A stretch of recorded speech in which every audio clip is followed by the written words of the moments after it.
The first thing I would say is that if they're already thinking about joining a committee or having some sort of impact in terms of language access and language rights, that's the first step. So congratulations, they already made the first choice.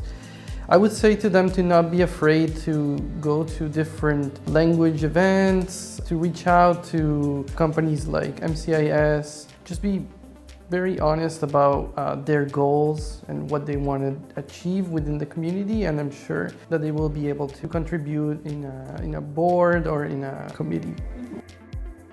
Sitting on social purpose and governance, I think, something that we've really tried to talk a lot about lately are all the activities actually focused on the broad social purpose of enabling communication and a voice to everyone? And is that what's driving our actions and a good touchstone and touch point?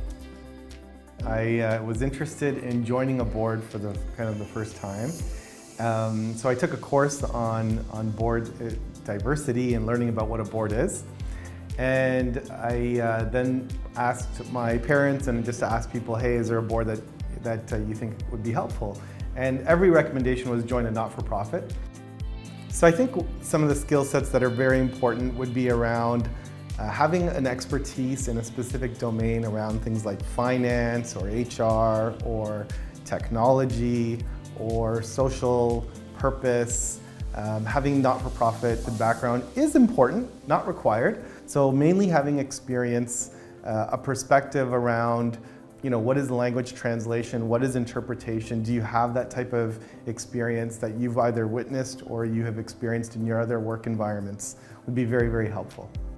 The first thing we have to keep in mind is to be prepared, and that's in two aspects. One is to be prepared to learn, because we don't actually, as an individual, none of us have all the competencies we actually need to carry out a highly functional board.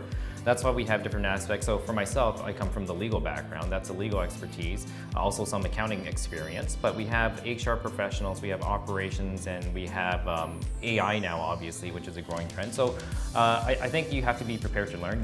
No one person will be an expert in all of these different areas. The second thing in terms of preparedness is to actually be prepared and diligent. So you have to come to meetings prepared to actually listen and to engage actively. So doing that volunteer experience, being able to kind of give advice, but in an unbiased approach. The daunting part is you don't have that full expertise, but you are able to hear and ask questions to people and provide your perspective. And what's cool about MCIS is they're very open to hearing about what else is going on or what are your thoughts, getting that outside perspective, and then implementing and researching and kind of saying, hey, we did this homework, what are your thoughts? And I really love that part about MCIS. I realized and I enjoy being part of a member of a board because of the impact that we make for social good. In here, you're making an impact on society. You're making an impact on something that will last a lot longer than your financial statement every quarterly. I spent a lot of time working with a lot of charitable organizations that were, pure charities. And the struggle always was to have enough money to be able to fulfill your mission. And so for me, I think the opportunity with MCIS is that they have found a financial model that's sustainable, that works, and allows them to fulfill their mission.